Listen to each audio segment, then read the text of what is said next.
Do you know that when Mikel Arteta walked into Arsenal Sober Training Center on the 22nd day of December 2019, a lot of people doubted him. People called him a baby coach. People said, Arsenal board are at it again, that they failed to do what is expected of them by spending money to get an experienced coach. Especially when we look at how much experience Arsene Wenger left in Arsenal prior to he resigning. And then came in Unai Emery that made Arsenal to lose their playing identity. At that point, Arsenal couldn't even weave 5 good passes within 2 minutes. It was difficult to see how much Arsenal could play in retaining their playing identity that the global community of football lovers came to identify themselves with. This is another edition of Arsenal Fans Beat, brought to you by Arsenal fans for Arsenal fans globally.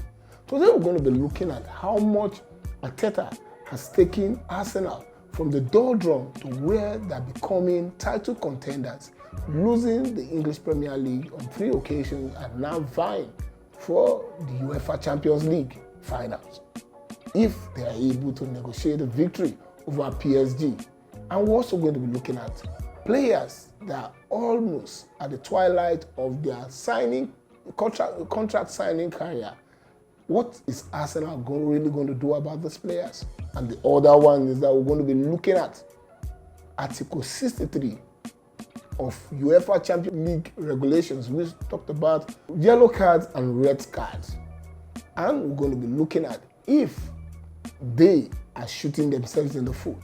Now, coming to look at the trajectory of growth in Arsenal, too many waters has passed under the bridge.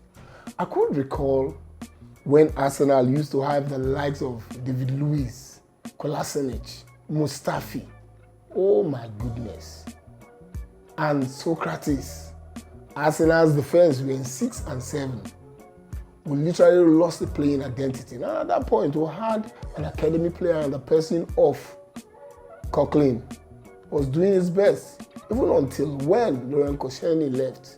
And we had the likes of Vermaelen, Vermanito, that is what Arsenal fans called him, because he was so super solid in the way he notching goals, scoring as a defender. And then when Arteta came, Arteta wanted his players to run. Arsenal without the ball were terrible until Arteta came. Arsenal, if you give them the ball, they'll take you to the cleaners. But when Arteta came, we now saw a formidable Arsenal side that was running helter-skelter to chase the ball when they lose it. And I could recall vividly, in one of the post-match interview by David Luiz, he said, what you're seeing here is a journey. And he said, it's not easy for us to have come to this point. He said, but people should learn how to trust in the process. And so far, 5 years and 4 months gone, Arsenal fans are still trusting the process. The question is, do you really think Arteta has done so well to get a credible amount of accolades from fans? Do you really think he has wasted money? There's an opportunity for you to make your comments count in the comment section by letting us know what your opinions are. If you ask me, Arteta hasn't done badly. Arteta has won 3 titles, or 3 cups, or 3 trophies, whichever way you want to choose. Now the question is, he won the FA Cup, beating top club sides to get to the finals and notching it. I could recall that journey to the finals. I saw him beating Liverpool, Chelsea, and Man City. That was when I began to look at this guy and say, this guy is carving a niche for himself. It's creating an identity, a playing identity for himself. But the question again is the board really supporting him the way we expect them to support him? Or they're just playing pranks by telling us we'll spend X amount of money and X amount of fund is available, and yet at the end of the day, every fan will have to blame the coach for not buying. But is it a responsibility of the coach to buy players? I don't think so. Now, after winning that trophy, he went along to win 2 Community Shield.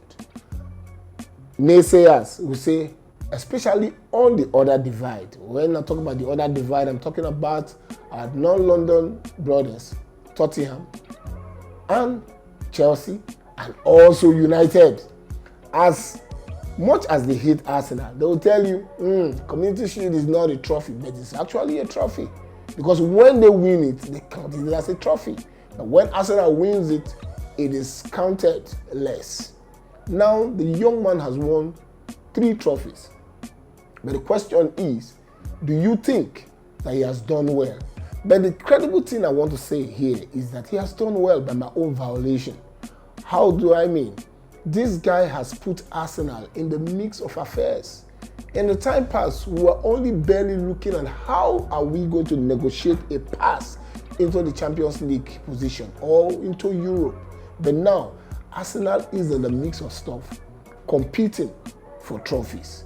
Even though we've lost in 3 seasons going forward, because this season is almost done, but I still believe that there is something in there for us in the Champions League finals. And I just hope that when we meet PSG, Mikel Arteta is going to show his formidability over Luis Enrique. That man is also an experienced man when it comes to coaching. But Mikel Arteta, the prodigy coach, the baby coach as they call him baby coach, but absent baby coach, went as far as Santiago Bernabeu, where he trounced Carlo Ancelotti, the man who has his hands filled with a lot of Champions League trophies. Now I come to think of it. Arsenal players, with all the trajectory of growth that have been shown, we have seen that these players are growing into a position where they'll be counted as experienced. 3 seasons ago, Arsenal players in the Premier League were considered the youngest in the Premier League. And I think currently they are the 2nd youngest team in the Premier League. But then look at it now, these players are growing into the twilight of their career and contract situations. Now I'm going to be looking at the quick rundown of the core players that make up the nucleus of this Arsenal team. I want to ask you if you think it is important to wrap up this guy's contract and get them sign a long-term contract for Arsenal to continue their formidability and strong position in driving forward towards competing for trophies. Now, William Saliba, when he joined from Saint Etienne, he wasn't that player that we thought was the finished article.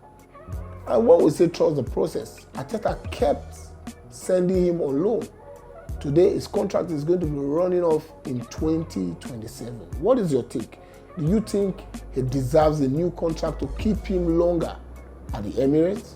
Considering the fact that Real Madrid are on his heels, and even we heard from Grapevine that Kylian Mbappe have asked Florentino Perez to shell out the check and look at for Saliba. So, you let us know your view. Then the other one has to do with the star boy of Arsenal.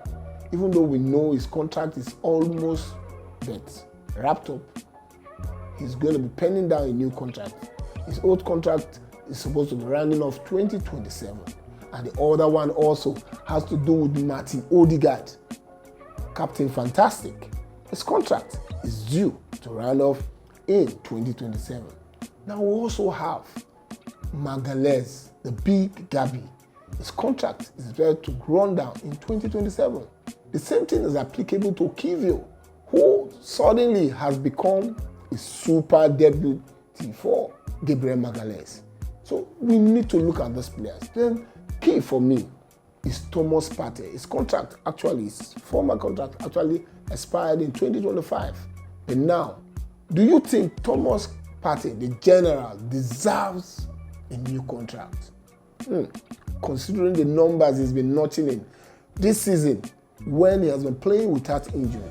Discussing with some Arsenal fans, they said probably one of the challenges that he had was the issue of Grapevine information that we had that he was nursing the idea of rape allegation.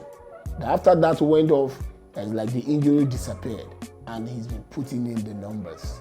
Do you really think it is right for Arsenal to allow him go? Or do you think he deserves a super bumper contract? Because a fit Thomas Partey is an explosive player anytime, any day for anything. So think about it. Let me know what your opinions are. Then the other ones that will be leaving are people like Kieran Tierney, Jorginho. They should be leaving. I think the way this team is growing to another level, the team is growing bigger than them. Then the other one has to do with Gabriel Jesus. Gabriel Jesus' contract is supposed to expire in 2027, but giving him the kind of injuries that he's been nursing, do you really think it is okay for Arsenal to let him go? He's a good player on a good day when he's injury-free. But I just want to liken his case to that of Thomas Partey. If he stays fit, I'm sure that you and I know what Gabriel Jesus can give to this Arsenal team. Now, please let me know what your views are in regards to these players that I've listed. And the other one has to do with Zinchenko. Of course, looking at the competition on that left back position, I don't see MLS giving a leeway for anybody to come and occupy that position, considering the numbers that he's putting in. He's been a super revelation this season.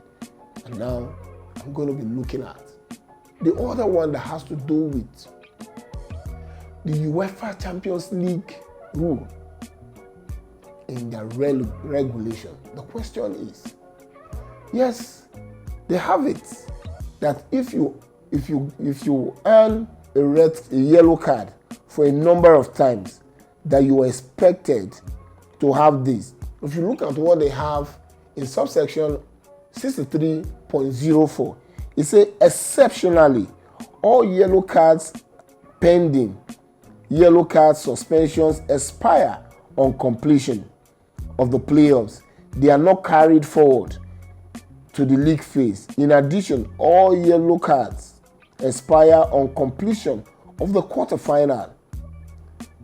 They are not carried forward to the semi-final. Now the question is, UEFA officials, are you guys shooting yourself in the feet? Because on one part, you made a regulation, and on the other part, you are interpreting it in a wrong way. So the question now, because the key word in that subsection 63.04 is exceptionally. Exceptionally. It means that the word exceptional is an unusual situation, or it is their discretion to make a decision when it comes to that point. Because Thomas Partey earned a second yellow card or third booking that is supposed to make him miss a match. But that was a quarterfinal match, and that phase is gone. So, going by the rules of the book, Thomas Partey is supposed to be available for the match against Paris Saint-Germain. So, but now, the way it is, he's obviously going to lose the opportunity of playing that match. So, viewers, let's come here and judge and look at what the rule says. Do you really think that UEFA are playing some mind games, or they are shooting themselves in the feet, or does Arsenal need to remind them? Because sometimes you make these rules, but you forget. Do you think that Arsenal officials should remind them that, look, that they should rescind the idea of that yellow card because it's gone. The quarterfinal is gone. We're playing in the semi-final. So let me know what your comments are. Let me know what your views are on this edition. This is just what I want us to bring. 3 things I will look at. Let me just give you a caveat of what we discussed about. We discussed about if you think that Arteta has done well, and if you also think that these key players that are listed out, that their contract situation is supposed to be rounding off in 2027, if they deserve to be given new contract, considering the trajectory of growth of Arsenal. And the other one has to do with UEFA and their rules. Do you think they are shooting themselves in the feet? And do you really think that the Arsenal officials need to write officially to UEFA to let them understand that these are your rules? You need to interpret it correctly. So until then, don't forget, I still remain yours sincerely, Kennedy Okezie. And this is the Arsenal Fans Beat brought to you by Arsenal Fans Globally. Until then, it is come on, you Gunners.